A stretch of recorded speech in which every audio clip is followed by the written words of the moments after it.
जय हिंद दोस्तों, स्टार्ट करते हैं क्वांटम कैट सीरीज में एवरेज का लेक्चर नंबर 5। और आज हम स्टार्ट करेंगे क्वेश्चन नंबर 41 से। देखो 41st क्वेश्चन में क्या कहा गया है। एवरेज इनकम, एक इन्फोसिस कंपनी है, इसमें जितने भी इम्प्लॉइज काम करते हैं उनकी एवरेज इनकम कितनी है, 20,000 रुपये पर मंथ है। यानी कि हर एक वर्कर को आप ये मान लो कि 20,000 पर मंथ उनको सैलरी मिलती है। रिसेंटली कंपनी ने क्या किया, अनाउंस किया कि 2,000 रुपये पर मंथ हर एक इम्प्लॉय की सैलरी बढ़ जाएगी। तो आप सिंपल सिंपल सी बात है, पहले हर एक इम्प्लॉय को कितने मिलते थे, 20,000 पर मंथ मिलते थे। अब 2,000 अगर और बढ़ गई तो पर इम्प्लॉय को जो एवरेज सैलरी होगी वो कितनी होगी, 22,000। यानी कि 22,000 इस क्वेश्चन का आंसर। ये वही क्वेश्चन हो गया कि कितने भी नंबर हो उसमें इन्फोसिस में इम्प्लॉइज कितने काम करते हैं इस बात से हमें कोई मतलब नहीं है, उनकी एवरेज कितनी है 20,000।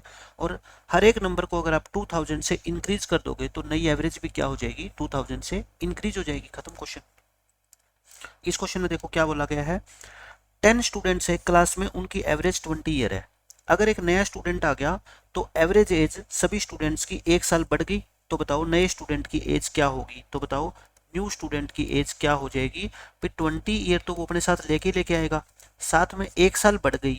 और एवरेज इनटू किससे करेंगे बताओ। अब पहले 10 स्टूडेंट थे, एक वो खुद, अब नया जो ग्रुप बन गया वो कितने का बन गया, 11 बच्चों का बन गया। तो यानी कि 20 प्लस में 11 कितना आ गया आपका, 31 ईयर। जिन बच्चों ने एवरेज चैप्टर मेरा पढ़ा है, जिसमें मैंने आपको ज्वाइनिंग वाले और रिप्लेसमेंट वाले क्वेश्चन करवाए हैं, उनके लिए क्वेश्चन बच्चों जैसा है, उसको कुछ भी लिखने की जरूरत नहीं है, वो सीधा बता देगा 20 साल।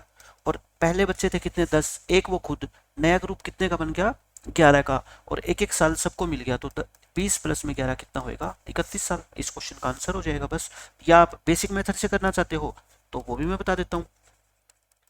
बेसिक मेथड क्या होगा इसका, देखो एक क्लास के अंदर एवरेज 10 बच्चों का टोटल कितना हो गया बताओ, 200 हो गया। ये कितना है बताओ, टोटल कितना स्टूडेंट का, 10 का। अब क्लास में 11 बच्चे हो गए है ना, इनका टोटल कितना होगा बताओ, 11 इंटू एवरेज पहले 20 था, अब एक साल बढ़ गया, यानी कि 21 से मल्टीप्लाई करोगे। ये कितना होएगा, 21 को 11 से करोगे तो 210, 231 हो गया। तो 11 बच्चों का टोटल ये है, उनमें से 10 का ये है, तो जो 31 एक्स्ट्रा है ये किसका वेट है बताओ, नए स्टूडेंट का वेट होएगा। तो बस इस क्वेश्चन का आंसर ये हो जाएगा। वेट मान लो, एज मान लो, ठीक है, उससे कोई फर्क नहीं पड़ता। अब इस क्वेश्चन में क्या कहता है, the average weight of 24 four wheelers is 180 kg। यानी कि हमारे पास 20 फोर व्हीलर है। आप यही मान लो कि 20 बच्चे हैं, उनके पास एवरेज क्या है, 180 रुपये है। अगर एक ओल्ड कार को हमने रिमूव कर दिया इस ग्रुप में से, हमने एक पुरानी कार को मान लो बेच दिया, हमारे पास 20 पुरानी कारें खड़ी है और उनका एवरेज वेट कितना है, 180 है। हमने उसमें से एक पुरानी कार को क्या कर दिया, बेच दिया। तो जो नई एवरेज होगी या बाकी रिमेनिंग की, वो 2 किलो कम हो गई, ठीक है। यानी कि जो कार हमने बेची है उसका वेट 180 kg से क्या है, ज्यादा होगा, तभी तो ऐसा हुआ। तो बताओ रिमूव्ड कार का वेट कितना होगा, हमें निकालना है। तो देखो 180 तो वो अपने साथ लेके गया ही गया, साथ में 2-2 किलो हर एक से लेके गया। रिमेनिंग के ऊपर निकालते हैं। 20 व्हीकल थे, एक तो बिक गई, बाकी कितने बच गए, 19। तो 180 में आप 38 ऐड करोगे, 218 kg। जो कार आपने बेची है उसका वेट कितना है, 218 kg है। अगर आप कहो कि बेसिक से समझाओ सर, बेसिक से भी बता देता हूं मैं। देखो टोटल वेट अगर मैं बात करूं किसका, 20 व्हीकल का, 20 गाड़ियों का, तो 180 इंटू 20 हो जाएगा, यानी कि 3600 kg। फिर मैं बात करूं अगर टोटल वेट, बाकी जो 19 गाड़ियां बच गई है ना, एक तो बेच दी, तो 19 इंटू, अच्छा एवरेज पहले 180 था, अब 2 kg क्या हो गया, कम हो गया, तो यानी कि 178 हो गया। तो 178 को मल्टीप्लाई कर लेना 19 से। तो बताओ जो रिमूव कार की है आपने, रिमूव्ड कार का जो वेट हो जाएगा वो कितना होएगा, माइनस करके 218। तो ऐसे भी निकाल सकते हो, लेकिन क्यों करें जब हमारे को इतने अच्छे अच्छे मेथड पता है, तो फिर इन बकवास मेथड की तरफ बढ़ने का कोई बेनिफिट है ही नहीं। अब ये देखो इस क्वेश्चन में क्या कहा गया है, 3 डायमंड है, उनका जो वेट, उनका वेट सेम है, ठीक है, तीनों डायमंड का वेट क्या है, सेम है, और उनका एवरेज प्राइस कितना है, 5 करोड़ है। यानी कि तीनों डायमंड आप ये मान लो 5-5 करोड़ के है। यानी कि इनका टोटल प्राइस की अगर मैं बात करूं, टोटल प्राइस तो कितना हो गया, 5 इंटू 3 यानी कि 15 करोड़। आप करोड़ को छोड़ दो, आप रुपए मान लो, 15 रुपए है, ठीक है। कहता है average price of the 2 costliest diamonds. Costliest का मतलब जो सबसे महंगे है। मान लो ये 3 डायमंड है, ए, बी और सी, है ना। इन तीनों में से ये जो ए और बी है ना, ये क्या है, सबसे कॉस्टलीस्ट है यानी कि सबसे महंगे वाले है, और ये क्या है, सबसे सस्ता है यानी कि चीपेस्ट है ये। तो क्वेश्चन के अकॉर्डिंग पता है आपको क्या गिवन है, ये कहता है average price of two costliest diamond, यानी कि ये जो दो कॉस्टलीस्ट सबसे महंगे हैं इनका जो एवरेज प्राइस है वो डबल है किससे, जो सबसे सस्ते डायमंड का प्राइस है, यानी कि ट्वाइस है किससे, सी से। तो आप मेरे को बताओ a प्लस बी की वैल्यू कितनी होगी यहाँ से 4c, और a प्लस बी प्लस सी की वैल्यू कितनी है 15। तो a प्लस बी प्लस सी अगर 15 है, a प्लस बी को क्या लिख दो आप 4c लिख दो, तो c की वैल्यू कितनी आ गई 3। तो यानी कि आपसे पूछा क्या है, चीपेस्ट डायमंड, यानी कि c की वैल्यू पूछी है, आंसर कितना आ गया 3। या आप इसको क्या कर सकते हो, ऑप्शन से भी कर सकते हो बहुत आसानी से।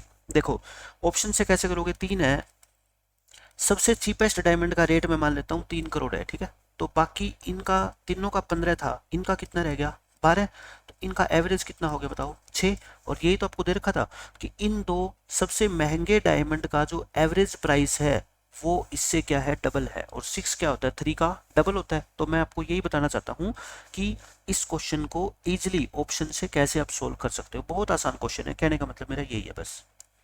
इस क्वेश्चन में देखो ये हो गया। प्रीवियस क्वेश्चन में आपको कहता है 45th क्वेश्चन है price of the costliest diamond. अब आप मेरे को ये बताओ, कहता है सबसे महंगे डायमंड का प्राइस बताओ। ये तो हम निकाल ही नहीं सकते क्योंकि हमने क्या दिखी थी, देखो a प्लस बी प्लस सी इनका टोटल प्राइस था ये, और a प्लस बी किसके इक्वल था बताओ 4c। तो यहाँ से c की वैल्यू आ गई थी कितनी 3। अब अगर आप c की वैल्यू इसमें 3 पुट कर भी दोगे तो a प्लस बी कितना आएगा 12 आएगा, यानी कि दो जो सबसे महंगे वाले डायमंड है उनका टोटल प्राइस 12 करोड़ रुपए है, लेकिन इनमें से ए का कितना है और बी का कितना है अलग अलग तो नहीं कह सकते। तो ये मत कह देना कि 6 करोड़ है, ऐसा कैसे कह सकते हो, दोनों का प्राइस सेम है ऐसा क्वेश्चन में कहीं गिवन नहीं है। वेट सेम है, लेकिन वेट का मतलब ये तो नहीं होता कि उसका प्राइस भी सेम होगा। दो चीजों के अगर वजन इक्वल है तो उसका ये मतलब थोड़े है कि उसका प्राइस भी सेम होगा। भाई शुगर चीनी खरीदने हम मार्केट से जाते हैं, 1-1 किलो चीनी, दो तरह की चीनी का वेट सेम हो सकता है, लेकिन ये हो सकता है ना कि इस चीनी का प्राइस हो 35 रुपए और इस चीनी का प्राइस हो 38 रुपए। तो हम ये नहीं पता लगा सकते कि इसमें से ए का प्राइस कितना है और बी का प्राइस कितना है। तो ऑप्शन नंबर डी करेक्ट हो जाएगा, ठीक है। इस क्वेश्चन में देखो परवीन के कहता है कंप्यूटर साइंस में 40 मार्क्स आए 50 में से, यानी कि आपको सिर्फ एवरेज निकालनी है। मैं कहता हूं टोटल मार्क्स, ये तो क्या लिख लो आप ऊपर टोटल मार्क्स लिख लो, और ये क्या लिख लो मार्क्स ऑब्टेन्ड, यानी कि इसने लिए कितने हैं। कंप्यूटर साइंस में 50 नंबर का पेपर हुआ और इसके 40 नंबर आए, ठीक है कोई बात नहीं। 70 आए इसके किसमें 100 में से मैन्युफैक्चरिंग साइंस में, यानी कि 100 टोटल थे और इसमें से कितने आए इसके 70, और 142 आए 150 में से, यानी कि 142 लिए इसने 150 में से किसमें, प्रोफेशनल कम्युनिकेशन में। इसके कहता है एवरेज परसेंटेज बता दो, परसेंट बता दो एवरेज कितनी आई। तो आप सीधा सीधा ये निकाल दो इसके टोटल कितने नंबर के पेपर हुए 300 नंबर के, और इसने लिए कितने 252, मतलब कि 252 आपके मार्क्स आए 300 में से। तो परसेंटेज कैसे निकालते हो बताओ, इनटू 100 करके निकालते होगे, तो 3 से डिवाइड करोगे तो 84, यानी कि आपके मार्क्स 84% आए हैं तीनों के तीनों सब्जेक्ट में मिला के। ये सिंपल क्वेश्चन था, यानी कि टोटल कितने नंबर के पेपर थे और आपने कितने नंबर लिए सब कुछ मालूम है, और आपसे पूछ रखा है आपकी परसेंटेज बताओ, तो 84% आए आपके मार्क्स। इस क्वेश्चन में देखो ये बहुत अच्छा क्वेश्चन है, इसमें जो बच्चे मिस्टेक करते हैं वो मैं आपको समझा देता हूँ। कहता है सभी के सभी प्राइम और सभी के सभी कंपोजिट नंबर 100 तक उनका एवरेज बताओ। बच्चे ना यहाँ पे 1 से लेकर 100 तक का एवरेज निकाल देते हैं 50.5, है ना, जो कि बिल्कुल गलत है। क्यों, क्योंकि 1 जो होता है ना वो ना तो प्राइम है और ना ही क्या है कंपोजिट है। प्राइम क्या होती है अभाज्य संख्या है, कंपोजिट क्या होती है भाज्य संख्या है। ये 1 जो है वो ना तो प्राइम होता है और ना ही कंपोजिट होता, तो हम 1 को तो काउंट ही नहीं करेंगे ना। हमें तो कहाँ से काउंट करना है फिर, स्टार्ट 2 से, है ना। 2, 3, 4, 5 सारे नंबर लेने हैं कहाँ तक 100 तक, क्योंकि आपको प्राइम और कंपोजिट दोनों लेने हैं। तो इसमें से कुछ प्राइम होते हैं और कुछ क्या होते हैं कंपोजिट, तो सारे ही आगे 1 को छोड़ दो। अब बताओ इनका एवरेज, ये क्या बन गई, एक एपी बन गई, और एपी का एवरेज क्या होता था first term plus last term divide by 2, यानी कि 51 इस क्वेश्चन का क्या है करेक्ट आंसर आ जाएगा बस। देखो 48 क्वेश्चन में क्या बोलता है, average of all perfect squares up to 100, यानी कि 100 तक परफेक्ट स्क्वायर को हिंदी में बोलते हैं पूर्ण वर्ग। 1 से लेकर 100 तक परफेक्ट स्क्वायर नंबर कितने होते हैं बताओ। पहले 1 होता है, क्यों 1 का स्क्वायर क्या होता है 1, 2 का स्क्वायर कितना होता है 4, फिर 3 का स्क्वायर, फिर 4 का स्क्वायर, 5 का स्क्वायर, 6 का स्क्वायर, 7 का स्क्वायर, 8 का स्क्वायर, 9 का स्क्वायर और 10 का स्क्वायर। इनको क्या बोलते हैं हम, परफेक्ट स्क्वायर नंबर्स बोलते हैं। ठीक है, ये क्या है, परफेक्ट स्क्वायर्स। आपको क्या निकालना है, इन सभी नंबर्स का एवरेज। आप ये मान लो कि एक क्लास में 10 बच्चे हैं, उनके 100 में से इतने इतने नंबर आए हैं, है ना, ये मार्क्स आए हैं, किसी के 25 आए हैं, किसी के 81 आए हैं।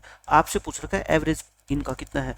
एवरेज का सीधा सीधा फॉर्मूला क्या होता है, इन सभी को ऐड कर दो, इन सभी को क्या कर दो आप, ऐड कर दो, लास्ट में कितना है 100, और बच्चे कितने हैं ये 10, 10 से क्या कर देना, डिवाइड कर देना, आपका आंसर आ जाएगा जो भी आएगा। ठीक है, मान लो आपका 38.5 आ गया, कितना आ गया, मान लो 38.5।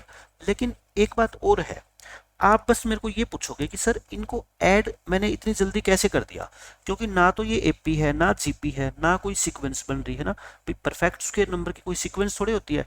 तो इसको मैंने इतनी जल्दी ऐड कैसे किया, मेरे पास ऐसा कोई मेथड नहीं है। मैं आपको बताता हूँ, ये तो 1 से लेकर 100 तक आए, 1 से लेकर आपसे मान लो 10,000 तक पूछ ले परफेक्ट स्क्वायर का सम, तो उसके लिए क्या होता है, मेथड होता है।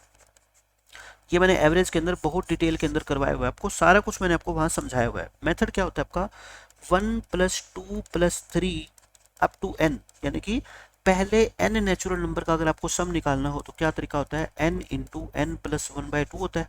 अगर इनके स्क्वायर का सम निकालना हो आपको, यानी कि पहले n नेचुरल नंबर के स्क्वायर का सम निकालना हो तो क्या तरीका होता है, n × n + 1 × 2n + 1 divide by क्या होता है 6।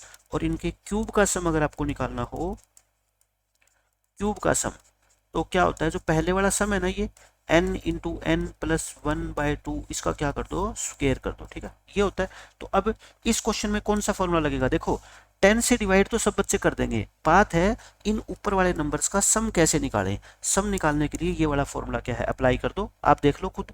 आप मेरे को बताओ, इस क्वेश्चन में आपको निकालना क्या है, 1 का स्क्वायर + 2 का स्क्वायर + 3 का स्क्वायर अप टू 10 का स्क्वायर, यही है ना।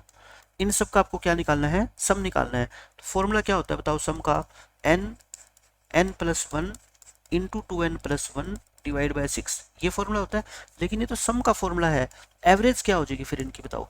ये n नंबर है तो n से क्या कर दो, डिवाइड, यानी कि n हट जाएगा तो बस क्या बच जाएगा अपना, ये एवरेज बच जाएगी। ठीक है ना, एवरेज बच गई, हमें एवरेज ही चाहिए। n की जगह कितना पुट करना है बताओ अपने को, 10, क्योंकि ये सीरीज कहाँ तक जा रही है, 10 तक। n की जगह 10 पुट करोगे तो आपका देखो ये आंसर आएगा, 3 × 2 = 3 × 7 = 77/2, यानी कि 38.5। क्वेश्चन आसान था, बस मैं आपको इस क्वेश्चन के जरिए ये बताना चाहता हूँ कि इन 1 square + 2 square + 3 square up to 10 square, इन सभी नंबर का अगर आपको सम निकालना पड़ जाए तो आप डायरेक्ट जो है ना ये फॉर्मूला यूज करके सम निकाल सकते हो। ठीक है, क्वेश्चन खत्म। अब देखो इस क्वेश्चन में क्या कहता है, the average of all non negative integers up to 99। यहाँ पे बच्चे गलती करते हैं, नॉन नेगेटिव का मतलब क्या होता है, वो इंटीजर नेगेटिव नहीं होना चाहिए। आप मेरे को बताओ, जीरो को इंक्लूड करोगे या नहीं करोगे। जीरो क्या होता है, ना तो नेगेटिव होता ना पॉजिटिव होता है ना, जीरो को ना नेगेटिव बोलते ना पॉजिटिव बोलते। -1 नेगेटिव होएगा, -2 नेगेटिव होएगा, और आपको लेने क्या है, नॉन नेगेटिव, मतलब कि आप जीरो को भी इंक्लूड करोगे। जीरो, फिर 1, फिर 2, फिर 3, इंटीजर्स लेने हैं आपको कहाँ तक, 99 तक। तो आपको इन सब का क्या निकालना है, एवरेज। और ये तो क्या है, एपी। तो एपी बताओ, एवरेज क्या होता है, first term plus last term divide by 2, यानी कि 99/2 49.5। अब कई बच्चों के मन में डाउट ये होती है कि सर जीरो को क्यों इंक्लूड कर रहे हो, क्योंकि जीरो को ऐड करने से तो कोई फायदा नहीं होता, आप 1 से ले लो ना। आप मेरे को बताओ, इनका एवरेज तो फिर कितना आ जाएगा, 50 आएगा। आप मुझे सिर्फ एक बात बता दो, वीरेंद्र सहवाग ने ये 100 पारी खेली, एक में उसने 0 रन बनाए, एक में 1, एक में 2, एक में 3, एक में 99, तो एवरेज इसका इतना आएगा, है ना। लेकिन अगर उसकी जीरो वाली पारी को निकाल दे, यानी कि अगर उसने अपने करियर में सिर्फ 99 इनिंग्स खेली, उसने कभी जीरो स्कोर किया ही नहीं, तो क्या एवरेज उसकी 49 आएगी। आप कहोगे नहीं सर, जीरो नहीं बनाया, इसका मतलब उसकी एवरेज कुछ ना कुछ ज़्यादा होएगी, कितनी, 50 होएगी। ठीक है, तो ऐसी गलती कभी मत करना कि जीरो को आप इंक्लूड करना ही भूल जाओ। भाई एक तो आप जीरो और 99 को जोड़ोगे, एक 1 और 99 को जोड़ोगे, दोनों का सम अलग अलग आएगा ना, तो इसलिए जीरो को भी आपने इंक्लूड करना है। तो मैं हर चीज़ को बताऊंगा कि कहाँ पे स्टूडेंट जो है ना वो एग्जाम में सोचने में मिस्टेक कर सकता है, लेकिन अगर मेरी हर बात को आप गौर से सुनोगे, समझोगे, कंसेप्चुअली समझोगे उसको, तो आपको ना तो रटना पड़ेगा चीज़ों को और ना आपको क्वेश्चन मुश्किल लगेंगे, क्योंकि छोटी छोटी चीज़ें होती है जहाँ पे आप लोग डायरेक्ट एग्जाम में इस क्वेश्चन को देखोगे ना तो मिस्टेक आप कर सकते हो। अब देखो 50th क्वेश्चन, एवरेज निकालना आपको किसका, 7, 14, 21, 28 अप टू 77, यानी कि ये 7 के मल्टीपल है, और कोई भी मल्टीपल हो वो सीरीज क्या होती है हमेशा एपी, और एपी का एवरेज का तो एक ही तरीका बता रखा है मैंने, first term plus last term divide by 2, यानी कि 84 को 2 से डिवाइड करो, 42 इस क्वेश्चन का क्या आएगा आंसर। एपी का तो तरीका याद रख लो, एवरेज ऑफ एन एपी लिख लो आप इसको, तो बहुत ज़्यादा इंपॉर्टेंट है ये। एपी का अगर आपको एवरेज निकालना हो तो क्या होता है, उस एपी की first term plus last term और 2 से उसको क्या कर दो डिवाइड, यानी कि एपी का जो एवरेज होता है ना वो क्या होता है, average of its first and last term.